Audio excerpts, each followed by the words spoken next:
Condition. Actually ఇది బాడీలో fat accumulation అన్నమాట. ఫ్యాట్ పర్సంటేజ్ బాగా పెరిగిపోతే దాన్ని ఒబెసిటీ అంటారు. దానిలో ర్యాంకింగ్ అని చూడండి.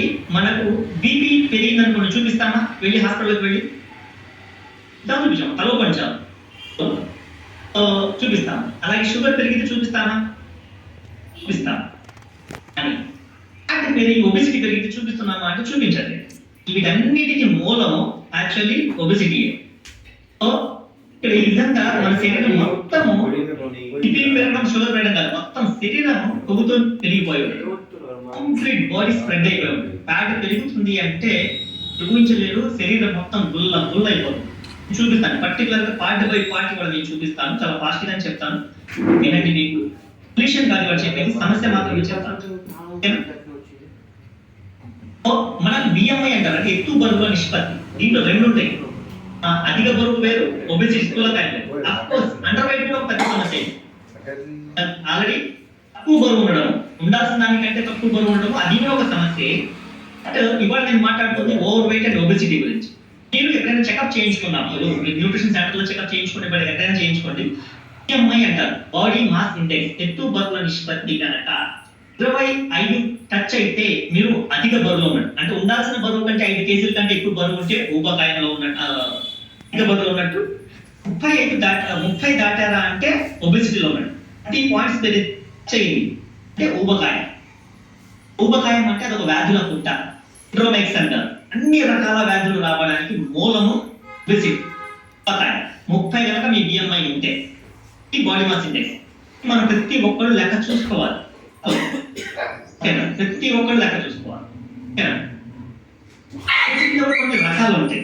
కొంతమందికి పొట్ట నుంచి పైకి పెరుగుతుంది, కొంతమందికి పొట్ట చుట్టే పెరుగుతుంది, కొంతమందికి కాళ్ళ దగ్గర నుంచి ఉంటుంది. ఈ విధంగా ఒబెసిటీ దాదాపు 6 రకాలు ఉంటాయి. ఒక బాడీ షేప్ ఒక్కలాగా ఉంటుంది. ఈ విధంగా బ్యాక్ సీటే పెరుగుతుంది. ఎక్కువ లేడీస్ లో గమనించేది అన్నమాట. ఒకసారి ఓన్లీ కాళ్ళ పొట్ట చుట్టూ బాగా పెరుగుతుంది, చాలా ప్రమాదం. ఒబెసిటీలో 2 రకాలు, లైక్ యాపిల్ షేప్ ఒబెసిటీ అంటారు, అండ్ పియర్ షేప్ ఒబెసిటీ అంటారు, ఫ్రూట్ షేప్ అన్నమాట. ఇలాంటివి ఉంటాయి. మొత్తం బాడీ వెయిట్ పెరిగేవి కొన్ని ఉంటాయి. ఈ విధంగా ప్రతి దాంట్లో కూడా యాక్చువల్లీ ఇదంతా ఫ్యాటే. ఏ ఏరియాలో డిపాజిట్ అయితే అని దాన్ని బట్టి ప్రమాదం యొక్క రిస్క్ ఎక్కువ ఉంది. సో అయితే రీజన్ ఏంటి దీని వెనకాల? అఫ్కోర్స్ ఈ క్యాలరీ ఫుడ్ ఒక రీజన్.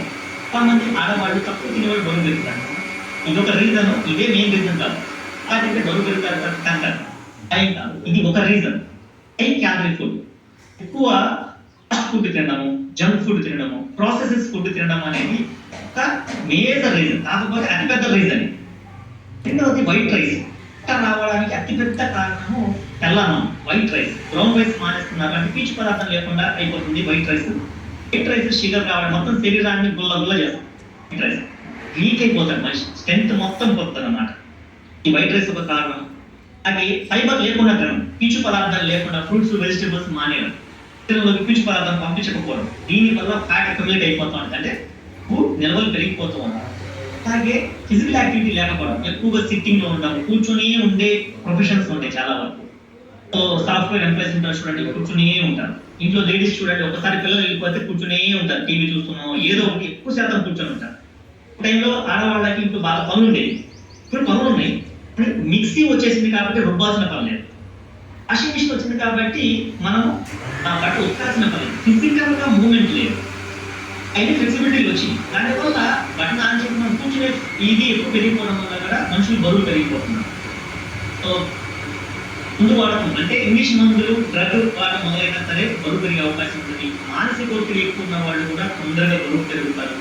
ఇద్దరు లేట్గా పడుకుంటూ ఉంటారు, మొబైల్ చూస్తూ 11:30, 12, 12:30, 1, 2 ఇలా లేట్గా పడుకునే వాళ్ళు కూడా ఎక్కువ పెరిగే అవకాశం ఉంటుంది. సో అయితే ఫుడ్, అన్ని రకాల ఆహారాలు, జీవన విధానం, దీనికి మూలకాలు. ఇప్పుడు ప్రమాదపు అంచులు చూద్దాం. అలాగే మీకు పరిచయం చేశాను. ఒబెసిటీ వల్ల చాలా రకాల సమస్యలు ఉన్నాయి, అన్ని రోగాలు. ఇది మీ బ్రెయిన్. బ్రెయిన్ లో ఇవాళ ఎక్కువగా మనం పెరాలసిస్ అనేది బాగా వింటున్నాం. పెరాలసిస్ కంటే ముందు మతి మరుపు, డీఫోకస్ అవ్వడము, ఒత్తిడికి గురవడము, కాన్సన్ట్రేషన్ చేయలేకపోవడం, ఏ పని మీద కాన్సన్ట్రేట్ చేయలేకపోవడము, తలనొప్పులు, మైగ్రేన్స్, ఇలాంటివి మనం తరచూ చూస్తూ ఉంటాం. ఈ బ్రెయిన్ చుట్టూ ఫ్యాట్ అని అసలు యాక్చువల్లీ బ్రెయినే ఫ్యాట్ తేలదు. మనం తింటున్న బ్రెయిన్ ఫ్యాట్ ఎలా ఉంది అంటే దాన్ని డామినేట్ చేసేస్తాం. కాబట్టి ఫస్ట్ మీ మైండ్ కాన్సన్ట్రేషన్ దెబ్బతింటది, పెరాలసిస్ రావడానికి అవకాశాలు ఎక్కువ ఉంటాయి. మీ బ్రెయిన్ చుట్టూ కనుక ఈ ఫ్యాట్ డిపాజిట్ అయింది అంటే అసలు ఎక్కడ డిపాజిట్ అవుద్ది? ఒకటి మీరు గుర్తుపెట్టుకోండి, ఫ్యాట్ ఎక్కడ డిపాజిట్ అయింది అని చెప్పడానికి లేదు. ఎక్కడికైనా తిరుగుతానే ఉంది, బాడీ మొత్తం సర్క్యులేట్ అవుతుంది, ఎక్కడైనా సరే బ్లడ్ ద్వారా వెళ్ళిపోయి ఎక్కడో చోట ఇరుక్కుపోతుంది.